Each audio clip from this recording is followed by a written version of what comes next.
Dulu Nabi Musa alaihi salam pernah didatangi dua orang. Yang satu orang miskin, yang satu orang kaya. Yang miskin itu mengatakan, "Ya Nabi Allah, wahai Nabi Musa, engkau adalah Nabi Allah, engkau adalah Rasul Allah yang punya maqamul istijabah, punya kedudukan di mana doamu dikabulkan oleh Allah. Iya, tolong doakan aku wahai Nabi Allah, aku dalam keadaan sempit, aku nggak punya apa-apa, tolong doakan aku menjadi orang kaya." Apa kata Nabi Musa? Iki sing biasane takok-takok tolak miskin. Ngaji nuki yo dulang tolak melarat. Ya ada tolak melarat. Apa tolak melarat? Kata Nabi Allah Musa, kalau kamu ingin kaya, aku mohon turuti satu hal. Apa Nabi Musa? Mulai detik ini bersyukurlah kamu. Aku akan mendoakan kamu kaya. Mulai detik ini, jam ini, kamu harus jadi orang bersyukur. Apa jawab orang miskin ini? Wahai Nabi Musa, dengan apa aku mau bersyukur? Yang aku syukuri itu apa? Aku ingin kaya, nggak kaya-kaya. Aku ingin punya uang, nggak punya uang. Yang aku gunakan bersyukur apa? Ya sudah kalau nggak mau. Orang ini pergi sambil menggerutu. Ya kondo gak no sugih ya ngelera kaprah. Yang satu orang kaya. Tapi biasanya mata orang miskin seperti itu ya. Urung lengkap wis dianu. Kemudian orang kaya ini datang, ya Nabi Allah, doakan aku untuk menjadi orang miskin. Jadi yang miskin ingin kaya, yang kaya ingin miskin. Ditanya oleh Nabi Musa, kenapa engkau minta miskin? Karena hartaku telah banyak menyibukkanku, sehingga tenagaku terkuras dengan kekayaanku. Semua waktuku terkuras karena kekayaanku. Tolong Nabi Allah Musa, doakan aku untuk menjadi orang miskin. Apa jawab Nabi Musa? Nggak usah aku doakan. Mulai besok jangan sambung silaturahim. Bercerai-berai saja dengan sahabatmu, dengan teman-temanmu, dengan kerabatmu. Kemudian kamu harus selalu menggerutu. Jangan pernah bersyukur di dalam hati. Keraskan hatimu, musuhi semua orang. Kamu akan cepat miskin. Jadi tahu ya resep miskin? Apa resep miskin? Musuhi wong, menggerutu, putus silaturahim, itu resep miskin. Kalau Anda miskin berarti beberapa hal itu ada di dalam diri Anda. Bagaimana mungkin wahai Nabi Allah aku bisa menggerutu? Bagaimana mungkin wahai Nabi Allah aku bisa memutus tali silaturahim? Bagaimana mungkin wahai Nabi Allah aku tidak bersyukur sedangkan anugerah Allah telah banyak diberikan kepada aku? Dari cerita Nabi Allah sehingga orang ini tidak bisa miskin. Yang miskin tidak bisa kaya. Berarti dari kesimpulan ini, resep kita untuk kaya itu apa? Bersyukur. Mulanya enten ayat, la in syakartum la azidannakum wa la in kafartum inna adzabi lasyadid. Satu bukti nyata bahwa wa qalilum min ibadiyas syakur. Sedikit dari hambaku yang mau bersyukur. Makanya diikrarkan malam ini setelah kita mengaji ayat ini, ayolah kita mudah bersyukur. Wong diknane wis di anu fa bima rahmatin minallah apa nek ngarani fa bidzalika fal yafrahu. Maka orang itu jangan sekali-kali duwe hati susah. Jangan sekali-kali kita punya hati yang sedih karena sedih itu apa? Kriminal atau dosa ngono ae.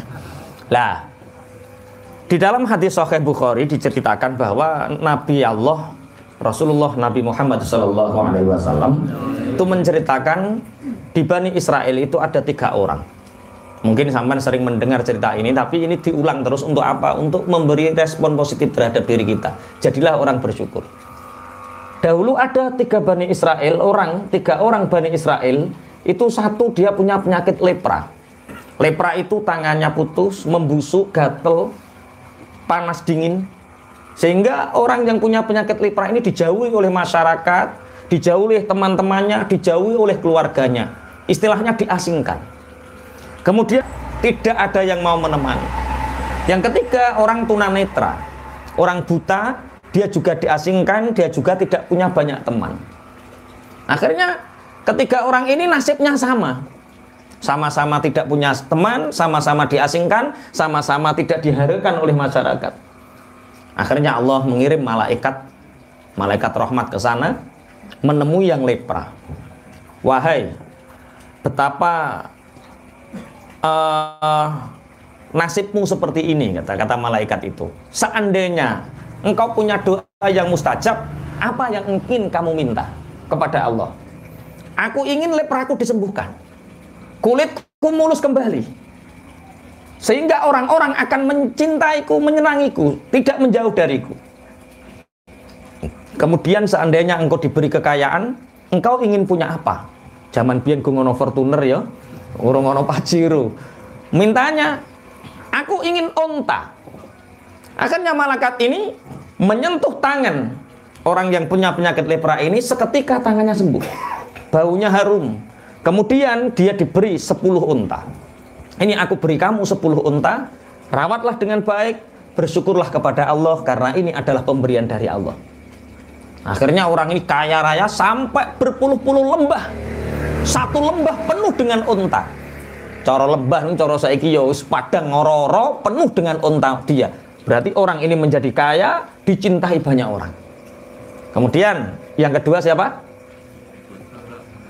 Buta, punya penyakit gatel, gudik.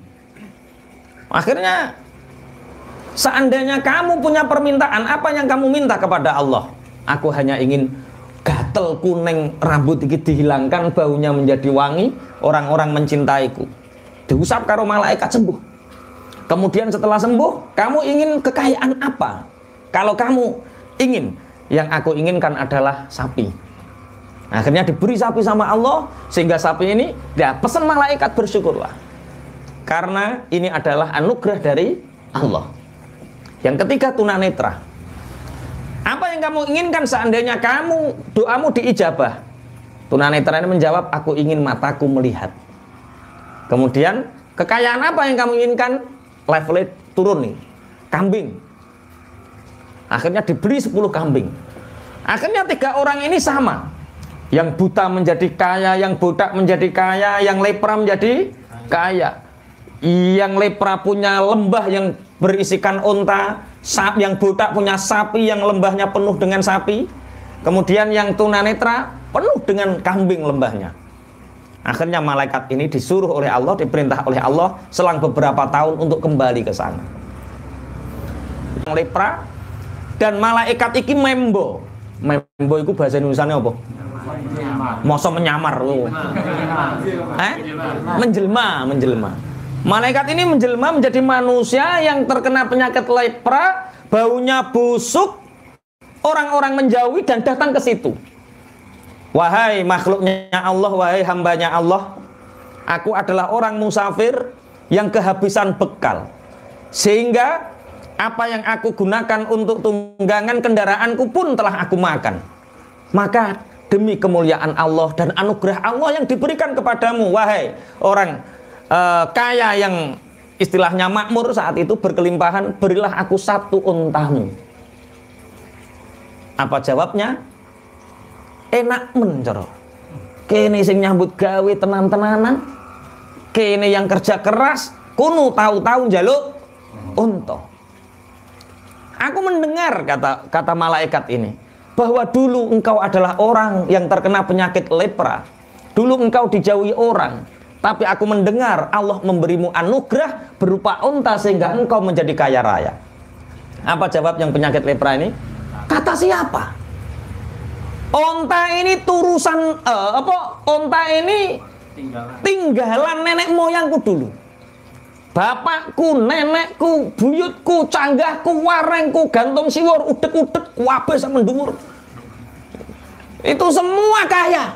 Siapa yang mengatakan aku dulu miskin dan dijauhi orang? Kalau kamu berbohong, maka Allah akan mencabut anugerahmu. Ya enggak apa-apa.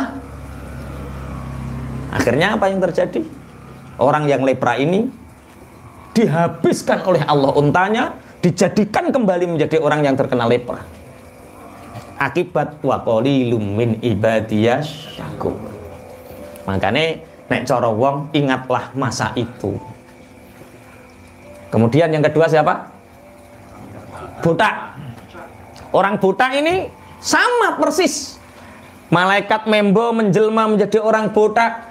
setelah menjelma menjadi orang botak, ditanya lagi, ini anugerah dari Allah? Bukan, ini adalah pemberian nenek moyangku.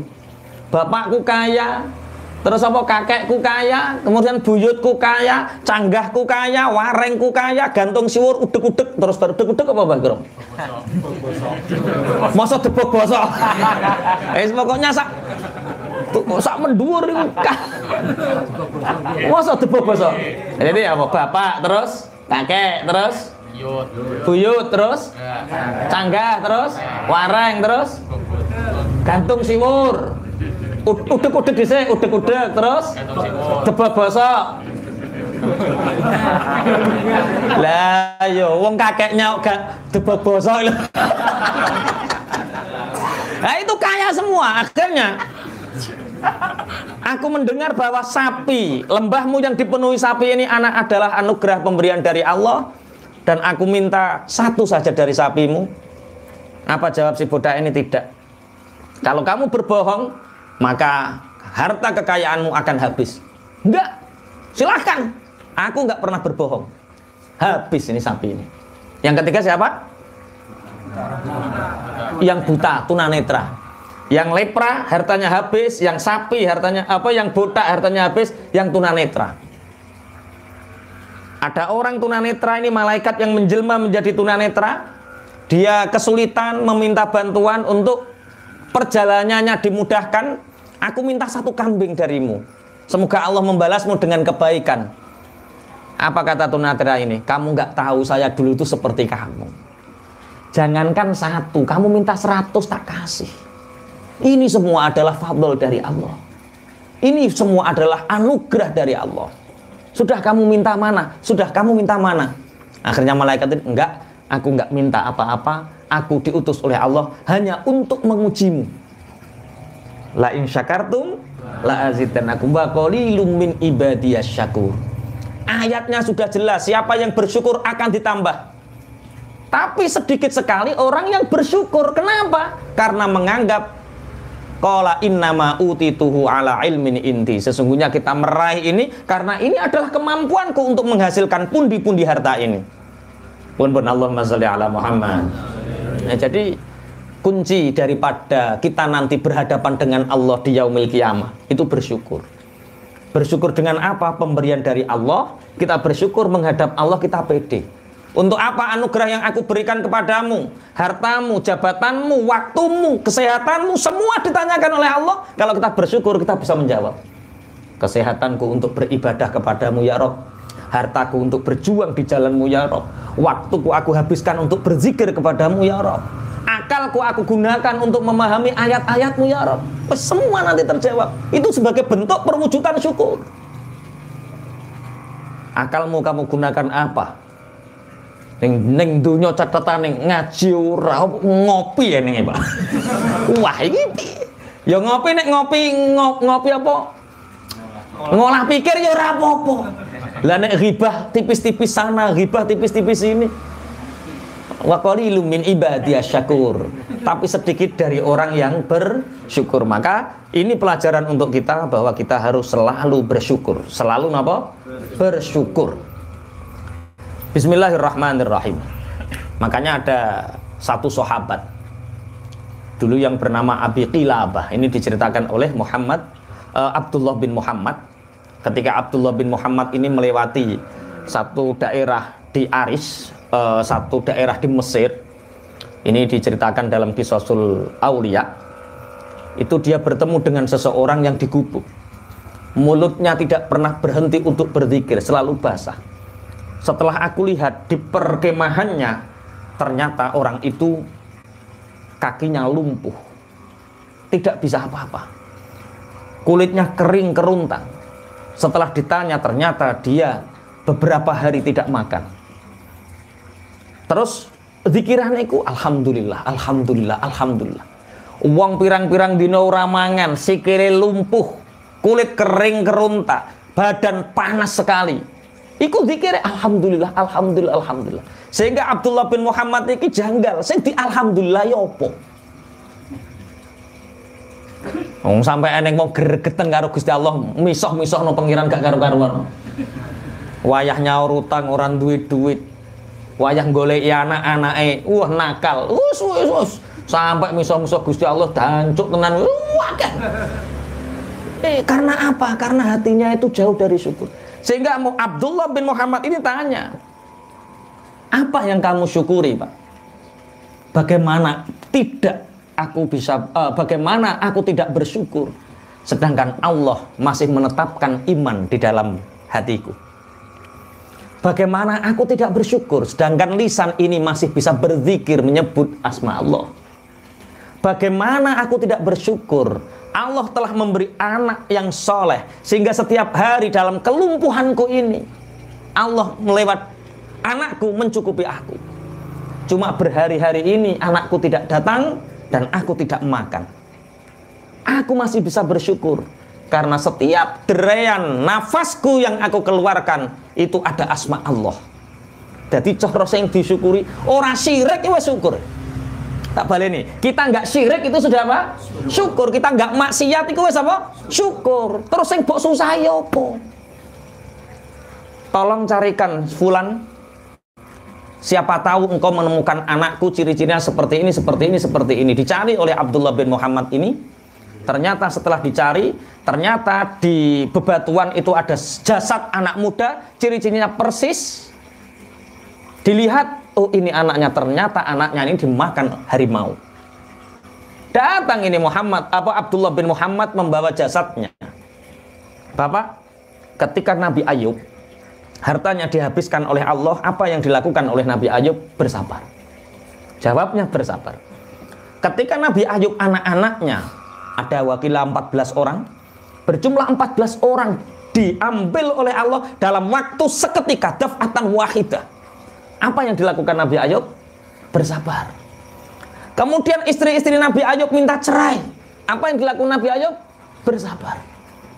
Aku kabarkan kepadamu, wahai orang tua, bahwa anakmu telah dimakan oleh binatang buas dan jasadnya aku bawa. Wahai fulan, alhamdulillah Allah telah mengirimmu ke sini untuk merawat jenazah anakku. Dalam keadaan seperti itu lo masih bersyukur. Dalam keadaan anaknya dicabik-cabik oleh binatang buas, dia masih bersyukur. Karena apa? Anakku diwafatkan dalam keadaan iman dan berbuat baik kepada orang tuanya. Berarti Allah mengirimmu, wahai fulan, untuk memandikan jenazah anakku, mensolatkan anakku, dan selanjutnya memandikan aku dan mensolatkan aku. Saat itu langsung Abi Kilabah meninggal dunia. Setelah itu Abdullah bin Muhammad ini mencari orang untuk membantu dia. Setelah orang-orang tahu, Masya Allah, ini adalah sahabat besar yang bernama Abi Kilabah. Masyhur sekali. Jasadnya harum, wangi, semerbak, karena orang ini selalu bersyukur. Dan terus awake dibanding Nabi Kilabah, Masya Allah, terus sing kok susah opo? Ayo, sing sumpek-sumpek ya, ayo. Sing disusahi apa? Kenapa Pak Ikram sing disusahi? Enggak ada. Apa jajal? Ayo ngomong saiki, sapa sing kok susahi?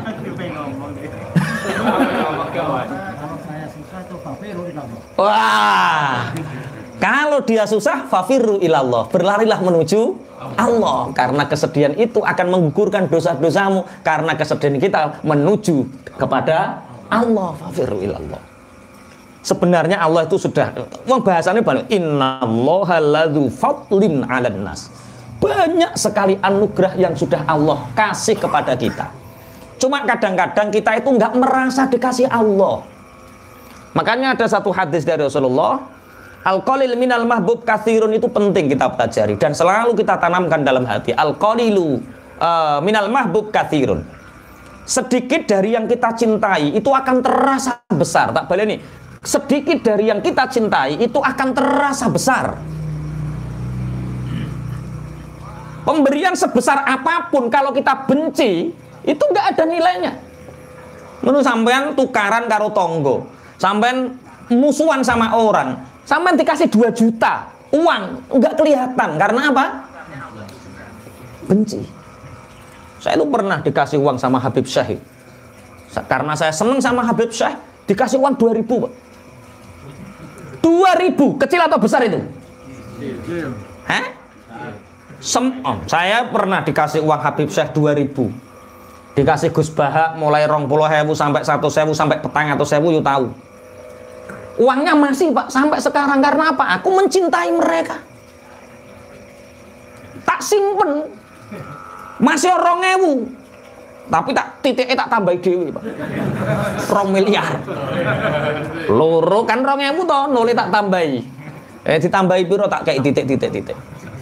Tak tambahi 6. Terus tak limenating. Loh jangan tanya, uang 2.000 ini dari Habib Syekh lebih berarti daripada sampean kayak 2 juta aku gak patek seneng sampean. Paham maksudnya ya? Enggak, aku tahu cerita wong-wong loh. Kabeh rak yo tahun 6 pernah muda kan. Zaman yang musola podo turu, masya Allah podo ngobrol. Ono bocah, sapa Pak Sakwin sing mbok senengi biyen Sakwin? Zaman yang langgar Sakwin. Siti ya. Nah, misalnya Siti misalnya. Neng musola iku ono bocah enom seneng sama Siti. Setiap malam ngobrolnya tentang Siti. Memang orang yang mencintai itu selalu menyebut namanya. Kita mencintai Allah, mulut ini nggak akan pernah kering menyebut nama Allah karena kita mencintai Allah. Ono wong seneng Siti, bendino aku mau lo ketemu Siti. Wes wingi wes mbok critakne. Urung win celokane cek Narno ya. Dulu sebelum namanya kan Winarno. Sebelum ngaji celokane Nar. Nar itu kan neraka. Jadi kehidupannya kelayapan kesini kesana panas ya. Nar itu artinya panas. Nar panas. Nah, setelah ngaji sekarang panggilnya tidak nar tapi win. Win itu artinya kemenangan. Saya celuk nar di saya. Wah, ayo nar, zaman jahiliyah kan? Ayo nar. Wingi iki wis sampean ceritake, kamu ketemu Siti ya. Tapi ini beda kok. Beda gimana Mas Nar? Siti itu tadi senyum sama saya. Wah, senyum tok dari yang dicintai. Masya Allah, ora iso lali. Wong seneng. Sampai jadi bojone.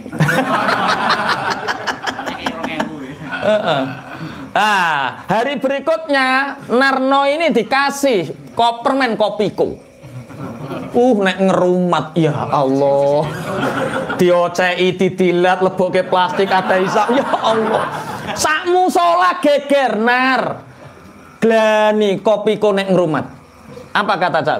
Jangan lihat Kopikonya. Aku beli Kopiko sak terkuat. Wong tuku kursi sak tronton kuat.